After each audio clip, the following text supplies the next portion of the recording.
ప్రభువైన యేసుక్రీస్తు వారి కృపయు సమాధానములు ఆయన మనందరినీ రెండవ రాకడ నెలలోనికి నడిపించినారు కనుక అందును బట్టి దేవునికి మహిమ కలుగును గాక.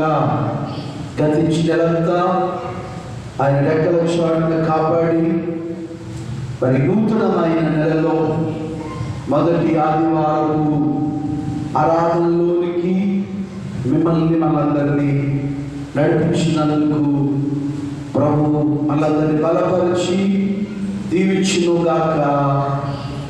అమ్మా టీవీ చేశారా? ఆమె ఆమె అందరినీ అది చెప్పారా? అవచ్చి ఈ దినము మరేపుడు యేసుని రాకడ తెలియదు. ఈ దినము మరేపుడు యేసుని రాకడ తెలియదు. ఈ దినాన్ని మార్పులోనుడి, ఈ దినాన్ని మార్పులోనుడి లోకాన జీవితమై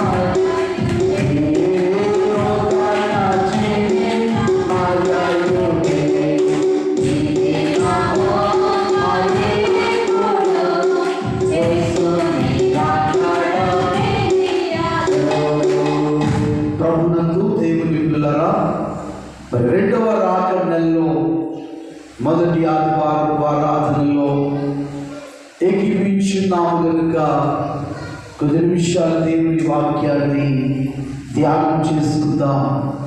వాక్య భాగాలు చదువుదాం. మత్తయి సువార్త 24వ అధ్యాయము, మత్తయి సువార్త 24వ అధ్యాయము 3వ వచనం చదువుకుందాం. ఆయన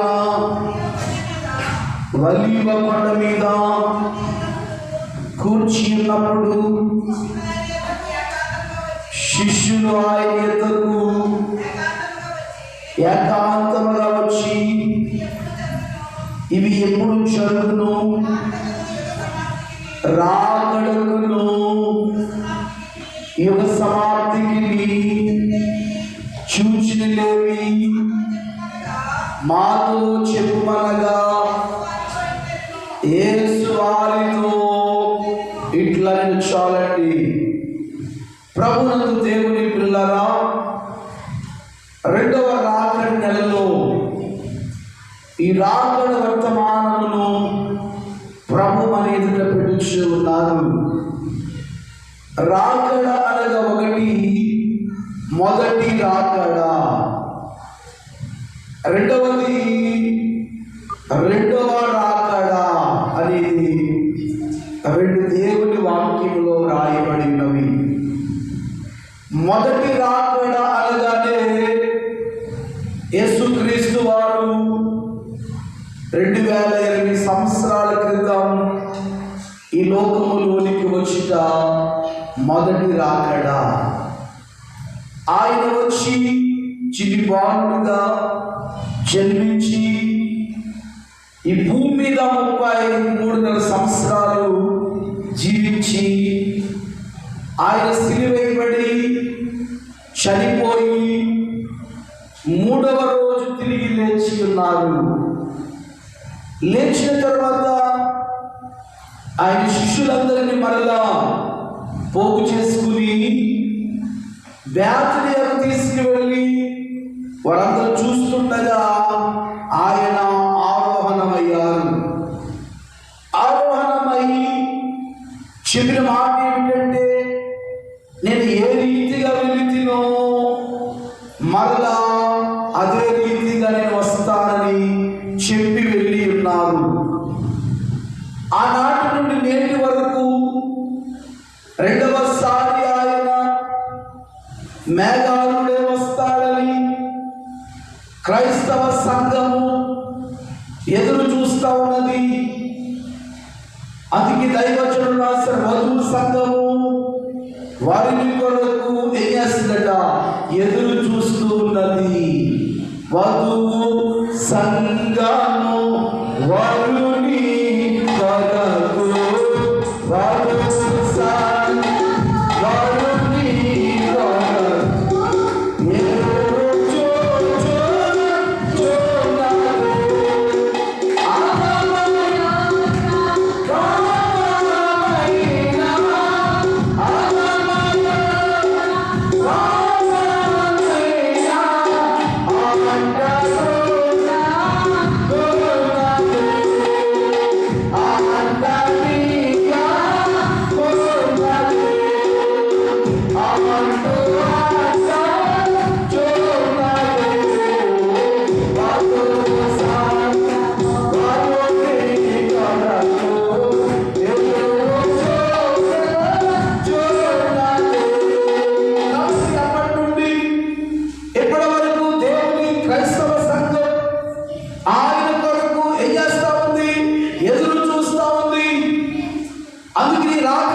బైబిల్ మిషన్ దేవుడు సిద్ధం చేశాడు. ఎందుకంటే ఇవాళ రాకడ సువార్త ఇవాళ మనం అందించాలి. అందుకే దేవుడు మరణాత అనే మాట మనకి ఇచ్చారు. మరణాత అనే మాట మనం సలాలుగా వాడుచున్నాం. మరణాత అనగా అర్థం ఏమిటి? ఆయన మరలా వస్తున్నారు. చదువుదాం. కొరింథీయులకు రాసిన మొదటి కొరింథీయులకు రాసిన పత్రిక 16వ అధ్యాయం 22వ వచనములో, ఎవడైనాను ప్రభువుని ప్రేమింపకుంటే ప్రభు వచ్చుచున్నాడు, ప్రభు అయిన యేసు క్రీస్తు కృప ప్రభు వచ్చుచున్నాడు అనే దగ్గర ఫుట్అవుట్ లో ఒకటే చూడండి. ఆ కింద చూడండి, ఆదిమ భాషలో మరణాత అనగా ఒకటి ప్రభు వచ్చుచున్నాడు, 2 వచ్చి ఉన్నాడు, 3 ప్రభువా రమ్ము అని 3 మాటలు మరణాతలో ఇమిడి ఉన్నవి. మరణాత అనగా ఒకటి ప్రభువు వచ్చుచున్నారు అంటే ప్రభు వస్తున్నాడని చెబుతున్నావు. చెప్పేవాడు ఏమంటామంటే ప్రవచనం అంటాం. మరణాతలో మొట్టమొదటి అంశం ఏమిటంటే ప్రవచనం ఉన్నది. జరగబోయేది నువ్వు చెబుతున్నావు. ప్రభు వస్తున్నాడు, ఏమైందో సిద్ధముగా ఉండు అని చెప్తున్నావు. రెండవది వచ్చి ఉన్నాడు అంటే నెరవేరింది. నెరవేర్పు దేవుడిచ్చాడు. ఆశ కలిగిన ప్రాణాన్ని దేవుడు ఏం చేస్తాడు? తృప్తిపరుస్తాడు. ఆశ ఉంటే ఆశ నెరవేరక మానదు. ఆశ లేకపోతే ఆ ఆశ నెరవేరదు. నెరవేర్పించేవాడు మరణాతలో ఏముంది? నెరవేర్పు ఉంది. నెరవేరింది అని చెబుతున్నావు. దేవుని పేరు. మూడవది ప్రభువా రమ్ము అంటే ఏం చేస్తున్నావు? ప్రార్థన చేస్తున్నావు. ప్రభువా రమ్ము అని చేస్తున్నావు ప్రార్థన. మరణాతనగా ఒకటి ప్రవచనము, 2 నెరవేర్పు, 3వది ప్రార్థన. మరణాతయనగా మన ప్రభువు మరలా వచ్చుట. మరణాతయనగా మన ప్రభువు మరలా వచ్చుట. తరచుగా సలాము వాడు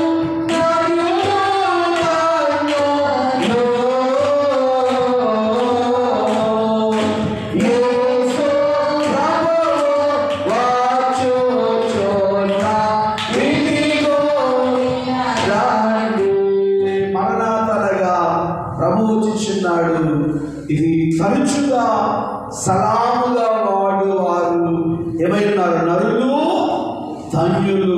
తరచుగా అస్తమాటు మరణాత అనే మాట పలకటం ద్వారా, మరణాత అనే మాట చెప్పడం ద్వారా మనం ఏమైనాం? ధన్యులము. దేవుని బిడ్డలారా, మరణాత అనే మాట జ్ఞాపకం వచ్చినప్పుడు కాదు కానీ అస్తమాటు మనం పలకటం ద్వారా ఏం చెప్తున్నావు? ప్రవచనం చెబుతున్నావు, నెరవేర్పు చెబుతున్నావు, ప్రార్థన చేస్తున్నావు. అందుకే రాకడ కాలంలో అన్ని గ్రామాలలోనికి దేవుడు బైబిల్ మిషన్ నడిపించాడు. కారణము అందరినీ ఆయన 2వ రాకడకు వేయాలి, సిద్ధము చేయడానికి. కాబట్టి అలాంటి సిద్ధపాటులో దేవుడు నిన్ను మనందరినీ ఉంచి ఉన్నారు. ప్రియులారా, ఇవాళ రాకడ ఎలా జరుగుతుంది? రాకడ ఎలా వస్తుందో దేవుని వాక్యంలో చూడండి. మత్తయి సువార్త 24వ అధ్యాయం 27వ వచనంలో ఉన్నది. మెరుపు తూర్పున పుట్టి పడమటి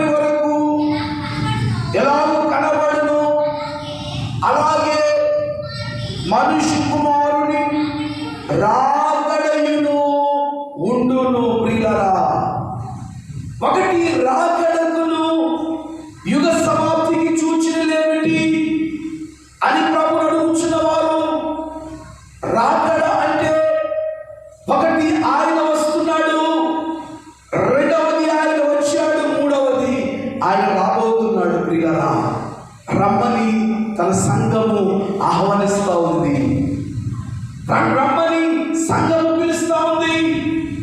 కానీ ఆయన ఎలా వస్తాడు? మెరుపు తూర్పున పుట్టి, ఎక్కడ పుట్టి? అది పడమటి వరకు ఎలాగూ ప్రకాశిస్తుందో మనిషి కుమారుని రాకడ కూడా అలాగే ఉంటుందట. అంటే మెరుపు ఆకాశంలో మెరుపు మెరుస్తూ ఉంటుంది అప్పుడప్పుడు. ఆ మెరుపు ఏం చేస్తుందో ఒకసారి మెరిచి మరలా తూర్పు నుండి పడమటికి వెళ్ళిపోతుంది. ఎంత పడుతుంది? ఎంత సమయం పడుతుంది? ఇక్కడి నుంచి మనం పల్లెటూరు వరకు ఉంటుందా? అవి ఇక్కడి నుంచి మనం రాజమండ్రి వరకు ఉంటుందా? ఎంతసేపు ఉంటుంది? ఎవడ తూర్పున పుట్టిన మెరుపు ఎంతసేపు మెరుతుందో, ఎవరిని మనం ఎలా చూసి అలా చూసినప్పటికీ ఈ మూల నుంచి ఆ మూలకి అది ఎలా వెళ్ళిపోతుందో ఆయన రాకడ కూడా అలా జరుగుతుంది అని ఈ వచనములో దేవుడు తెలియజేస్తా ఉన్నాడు. కాబట్టి ఆయన రాకడ ఎంత త్వరగా జరుగుతుందో, అది రెప్పపాటులో జరుగుతుందో, ఎంత సమయంలో జరుగుతుందో మనం సిద్ధపడి ఉంట మంచిది. ఆయన రాబోతున్నాడు కనుక, ఆయన రెండవ రాకడలో మనమందరం ఎంతబడాలి కనుక, ఎవరి మాటలన్నీ నిజమే అని మనము నమ్మడానికి ప్రభువు మాట తెలియజేశారు. చదువుడే మాట 35వ వచనములో ఉంది, ఆకాశము భూమియు గతించినను కానీ నా మాట మాత్రము ఏమాత్రము గతించవు అని రాశారు.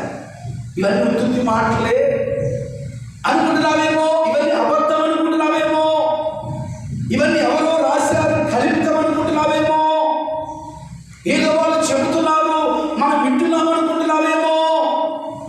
అందుకే దేవుడు అంటున్న మాట ఏమిటంటే, భూమి గతించిన, ఆకాశం గతించిన, నా మాట మాత్రమే చేదు గతించదు. ప్రియులారా, దేవుని మాట, మాట అంటే మాటే. కానీ దేవుడు ఏం చేస్తున్నాడు? ఆలస్యం చేస్తా ఉన్నాడు. ఎందుకు తెలుసు? అందరూ ఏం చేయాలి? రక్షించబడాలి, అందరూ మారు మనసు పొందాలి. ఒక పాపి నశించిపోవుట నాకు ఇష్టము లేదు. అందరూ రక్షించబడాలి, అందరూ సిద్ధపడాలి. కాబట్టి ఆ సిద్ధపాటు కొరకు నీవు నేను ఎలా ఉండాలో ప్రభు మాటలు అందిస్తూ ఉన్నాడు. కాబట్టి దేవుని మాట, ఎవరి భూమి గతించిన, ఆకాశం గతించిన, ఏం చేయాలంటే ఆయన మాట మాత్రము. మరి ఏం చేద్దాం? మరి ఏ దినాలు ఎలాగున్నవి? ఇలా లోకానికి మనం ఏమి చెప్పాలి, మనం ఎలా జీవించాలి అనే సత్యాన్ని మనం చూస్తే మరొక విషయం అక్కడ కనబడుతుంది. 37వ వచనంలో నోవహు దినములు, నోవహు దినాలు ఎలా ఉన్నాయి? మనిషి కుమారుని రాకడ కూడా ఉంది. నోవహు దినాలు ఎలా ఉన్నాయి? అసలు నోవహు ఎవరు? నోవహు దినాలు ఏంటి? ఇవి మనం ఏ దినాల్లో ఉన్నాం? కరోనా దినాల్లో ఉన్నాం కదా. ఆ రోజు నోవహు దినాలు అని రాశారు. ఈవేళ రాస్తే ఏం రాయాలి? కరోనా దినాలు అని రాయాలి. కరోనా రోజు అని రాయాలి. అందుకే చదువుదాం. ఆదికాండము 7వ అధ్యాయము 1వ వచనం చదువుదాం. చదవండి. యెహోవా ఈ తరము వారిలో నీవే నా ఎదుట ఏమంతుడవు, నీతిమంతుడవు. చెప్పకూడదాం. ఈ తరము వారిలో నీ ఒక్కడే మంచివాడవు. ఈ తరములో, ఈ దినాలలో ఎవరు మంచివారు, ఎవరు చెడ్డవారు దేవుడు సిద్ధపాటు చేస్తున్న దినాలు. అందుకే మనం పాడతాం, తరాలలో యుగ యుగాలలో జగ జగాలలో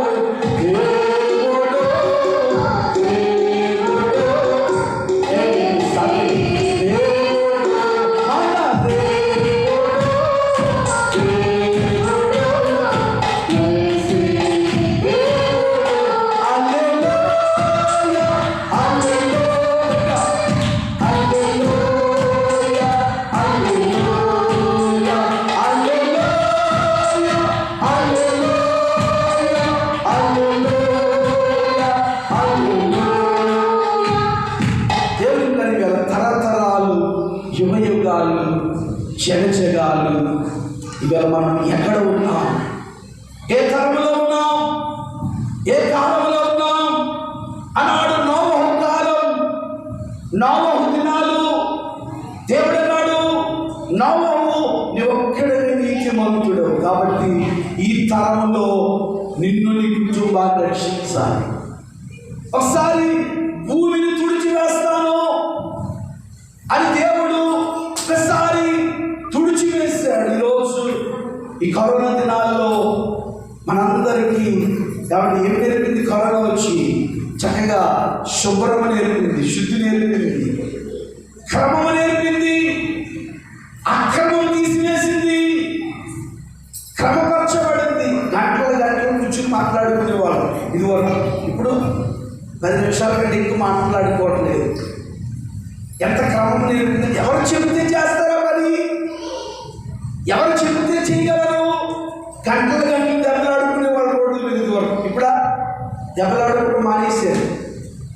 దెబ్బలాడుకుంటే ఉపయోగం కాదు, ఎందుకంటే వాళ్ళ మనకు వచ్చేదేమో మన దానికి వెళ్ళిపోతేమో భయం.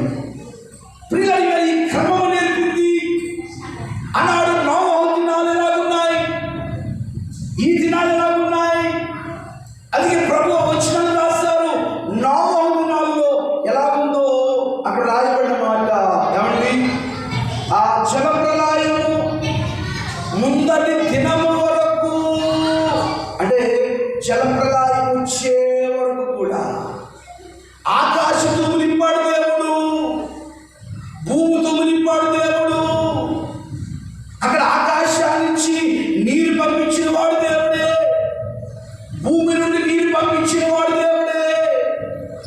కాబట్టి జలప్రళయము వచ్చే వరకు అక్కడ ముందు చెప్పాడు, నోవహు నీవు ఒక వాడ నిర్మాణం చేయి, ఒక వాడ నిర్మాణం చేయి అనగానే నోవహు గారు దేవుడు చెప్పిన మాట అక్షరాలుగా నెరవేర్చేవాడంట. అది ఎంత కష్టమైనా, ఎంత నష్టమైనా. అందుకనే బైబిల్ విషయం మూల సిద్ధాంతం, ఆయన మీతో చెప్పినది చేయండి. ఆయన మీతో చెప్పింది చేసే వారందరూ కూడా బైబిల్ విషయం వారే. నోవహు ఆయన ఏమి చెప్పాడో అది అక్షరాలుగా చేశారు. చెప్పడం అప్పుడే నోవహులో ఎవరు కనబడ్డారు? బైబిల్ విషయం కనబడింది, బైబిల్ విషయం అనుభవం కనబడింది. ఇవాళ మనుషులు చెప్పింది కాదు, దేవుడు చెప్పింది చేస్తే అది దేవుడు జరిగించగా మానడు. ప్రియులారా, మనుషులు చెప్పినట్టు చేస్తే అది జరగచ్చు, జరగకపోవచ్చు. కానీ నోవహు చేశాడు, వారి నిర్మాణం చేశాడు. ఎవరి ఊరంతా తిరిగి చాటించాడు. కొన్ని సంవత్సరాలు చెప్పాడు, వీధుల్లో చెప్పాడు, రోడ్డు మీద చెప్పాడు, రండి వాడిలోనికి రండి. దేవుడు నాతో చెప్పాడు, ఆకాశంతో నింపుతానన్నాడు, భూమితో నింపుతానన్నాడు.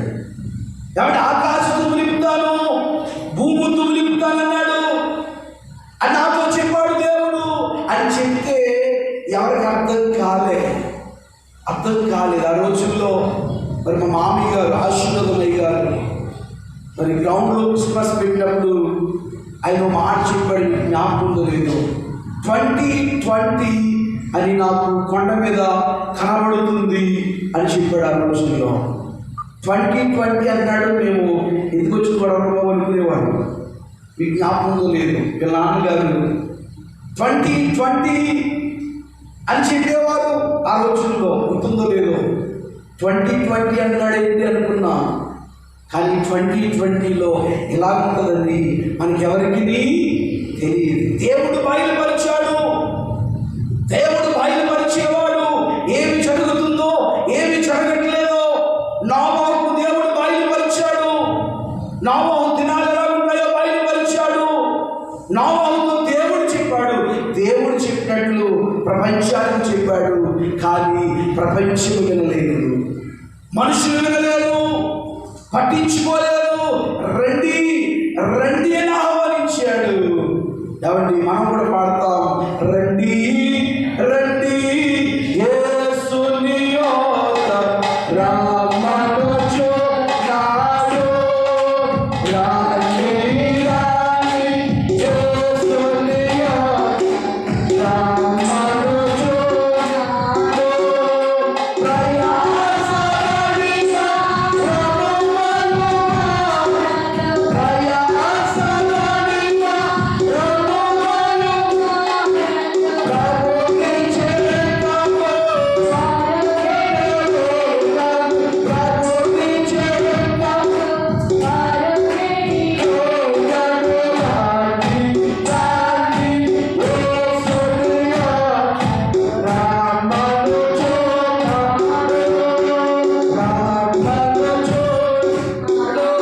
పిలిచాడు, ఆహ్వానించాడు. దేవుని పిలిచి ఆహ్వానించిన ఎవరు రాలేదు, ఎవరు పట్టించుకోలేదు. కానీ నోవాహు కుటుంబం ఒక్కరే ఆ వాడలో ప్రవేశించారు. కానీ ఇవాళ నోవాహు అక్కడ రాయబడిన మాట, వచనాల్లో రాయబడిన మాట ఏంటంటే, జలప్రళయము ముందుడు దినము వరకు ఏం చేస్తా ఉన్నారు? తినుచు త్రాగుచు పెండ్లికించు జలప్రళయం వచ్చి అందరినీ ఏమై వరకు కొట్టుకుని పోయే వరకు ఎవరిని ఎరగలేదంట. ఎంత పరిస్థితి చూడండి. ఇవాళ పరిస్థితి కూడా అలాగే ఉంది. కరోనా పెళ్ళిళ్ళే, భోజనాలే అన్నీ. ఎవరి కరోనా పెళ్ళి ఒక పెళ్ళి కూడా ఒకదే ఉన్నాను నేను. కానీ ఈ నెలలో 7 పెళ్ళిళ్ళు చేశారు. చెప్పలు పడదాం. ఈ నెలలో 7 పెళ్ళిళ్ళు. అక్టోబర్ నెలలో దేవుడు ఆయా ప్రాంతాలకు తీసుకువెళ్ళి వివాహాలు జరిగించారు. దేవుని గారు నోవాహు దినాలు ఎలా ఉన్నాయో ఈ కరోనా దినాలు కూడా అలాగే ఉన్నాయి. వాక్యానికి అనుగుణంగా ఈ మాటలు రాయబడి ఉన్నవి. ప్రియులారా, వెలుగు విషయాన్ని జ్ఞాపకం చేస్తున్నాను. ఇవాళ మన జీవితానికి రాకడకు దేవుడికి వచ్చాడు. రాకడ దినాలు మరియు కరోనా దినాలు, నోవాహు దినాలు మన ఎదురు కనబడుతున్నాయి.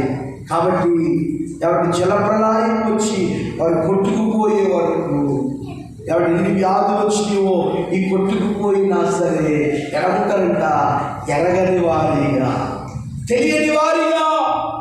కాబట్టి ఇక నువ్వు అలా ఉండకూడదు, నేను అలా ఉండకూడదు. అనేకులకు ఈ రాకడ సువార్త మనము అందించబడడానికి దేవుడి మాటలు ఎదుట పెట్టుచున్నాడు. మూడవదిగా చూద్దాము. మొదటి దశలోనికి రాసిన పత్రిక 4వ అధ్యాయం 5వ వచనములో రాయబడిన మాట, ఆర్భాటముతోను ఆయన ఎలా వస్తున్నాడు? రేపుట ఆర్భాటముతో వస్తున్నాడు. రెండవది ప్రధాన దూత శబ్దము. మూడవది దేవుని బూరతోను ఆయన పరలోకము నుండి దిగి వస్తున్నాడు. చెప్పబడదాం. దేవునికి మహిమ కలుగును గాక. రేపు ఆయన ఎలా వస్తాడు? రేపు ఎలా వస్తాడని రాశాడు? ఆర్భాటముతో. ఆర్భాటం అంటే అడావిడి. కాబట్టి అడావిడి ఎవరికి అడావిడి? అసలైన వారికి అడావిడి ఉండదు. అసలు ఏమీ లేని వారికి ఎలా ఉంటుంది? అడావిడిగా ఉంటుంది, ఆర్భాటం. ఇప్పుడు ఆయన వచ్చి రాకడ కాముగా ఉండదు కదా, ఇది ఆర్భాటంతో వస్తాడు. ఏమంటే రెండవది ప్రధాన దూత శబ్దం చేస్తుంది. అర్థమైందా? ప్రధాన దూత శబ్దం చేస్తుందట. మూడవది దేవుని బూర ఊదుతుంది. ఈ మూడు జరుగుతాయి ఖచ్చితంగా, వాక్యం సెలవిస్తూ ఉంది. ఇది రెండవ రాకడలో జరిగే సత్యం. ప్రియులారా, ఈ విషయాన్ని ప్రపంచానికి అందించడానికే పరలోకంలో బైబిల్ మిషన్ దేవుడు తీసుకువచ్చాడు. అందుకే రాకడ ప్రార్థనలో ప్రార్థన చేస్తాం ప్రతిదినము. రాకడ ప్రార్థన, రాకడ తలంపు, రాకడ ధ్యానము కలిగి ఉండకపోతే రాకడలో మరి ఏం చేస్తాం? ఎప్పుడు రాకడ ఆ విషయాన్ని పట్టించుకోకుండా, దేవుడి కార్యాలు పట్టించుకోకుండా మన ఇష్టానుసారంగా ఉంటే రాకడలో ఏం చేయలేము, ఎత్తబడలేము. ఇవాళ రాకడ రాకడ అని అనుభవాలు కలిగి ఉంటే ఆ విషయాన్ని ప్రపంచానికి నువ్వు అందించగలవు. ఎవరి ప్రపంచానికి రాకడకు సిద్ధము చేయగలవు. అందుకే దేవుడు నీకు కోత ఇచ్చాడు. ఏ కూత? మరణాత అనే కూత. ఈ మరణాత అనే కూత కాకి కూత కాదంటే ఏ కూత? కోవిల కూత అన్నారు. ఇది కోవిల కూతను నీవు కూయటం ద్వారా, అనేకులకు చెప్పడం ద్వారా వారిని ప్రవచనమును చెప్పిదాగా అవుతావు. రెండవది నెరవేర్పు చెప్పిదాగా అవుతావు. మూడవది ప్రభువా రమ్ము, ప్రభువైనా యేసు రమ్మను.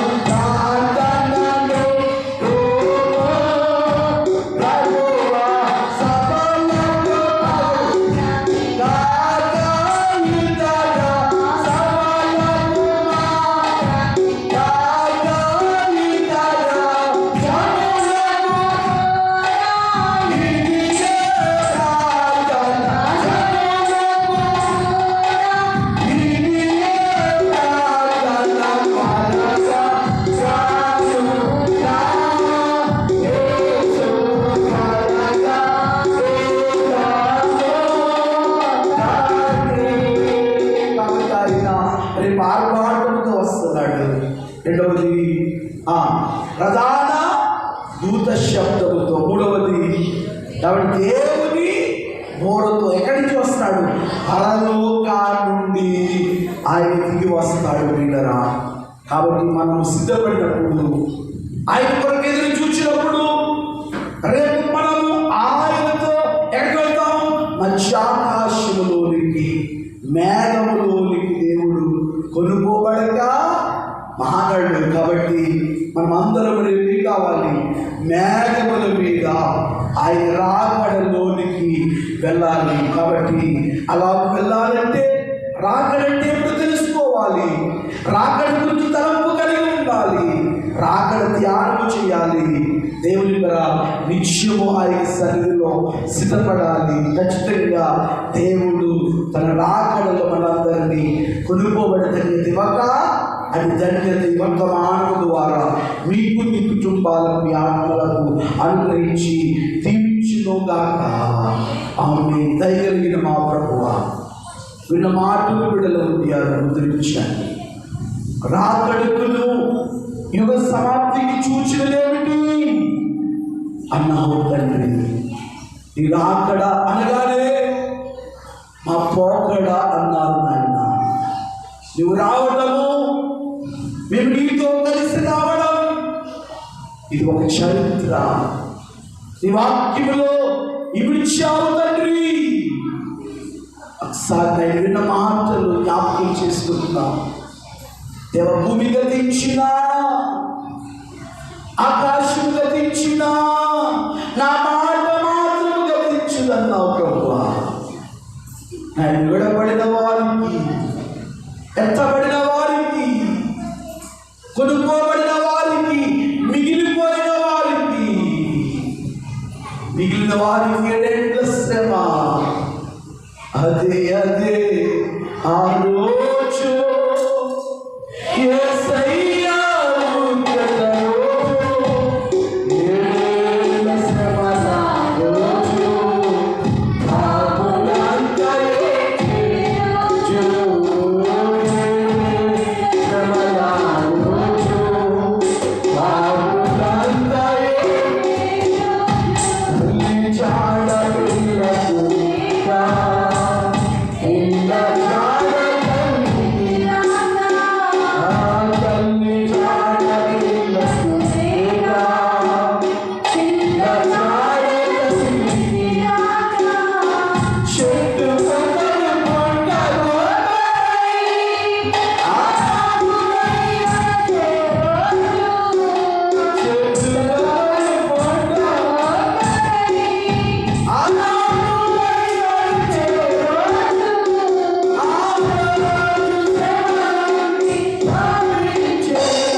అగ్ని ఆరాదు అన్నట్టుగా అలాంటి రోజుల్లోనికి వెళ్ళకుండా మమ్మల్ని ప్రభు రాకడ మేఘం ఎక్కించును ఆయన.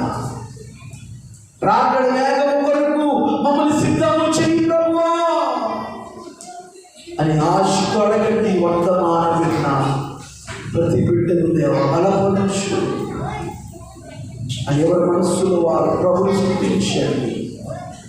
ప్రార్థన చేసుకుందాం. దయగలిగిన మా ప్రభువా, ఈ రాకడ వర్తమానం ఈ రెండవ రాకడకు మమ్మలను సిద్ధము చేయడానికి, రెండవ రాకడకు ఎలా వెళ్ళాలో, నువ్వు ఎలా వస్తావో, ఏం జరుగుతుందో, ఎలా జరుగుతుందో క్లుప్తంగా కొన్ని విషయాలు మాతో మాట్లాడాడు. ఎన్నో విషయాలు ఉన్నవి కానీ ఆయన వినడానికి సమయం లేదు కనుక ఈ మాటలు విన్న ప్రతి వారి హృదయాన్ని నీ వైపు త్రిప్పి బలపరిచి మహిమ పొందుము. 7 ఏళ్ల శ్రమలోనికి వెళ్ళకుండా 1000 ఏళ్ల విధులోనికి చేరదన్యత మా అందరికి దయచేయమని యేసు నామములో వేడుకుంటూ ఉన్నాము తండ్రి. ఆమేన్. మంచిదని మీ అందరికి మరణాత, రాకడ మరణాత. అందరూ కూర్చుందామండి, అందరూ కూర్చుందాం. మరి చక్కగా దేవుని వర్తమానం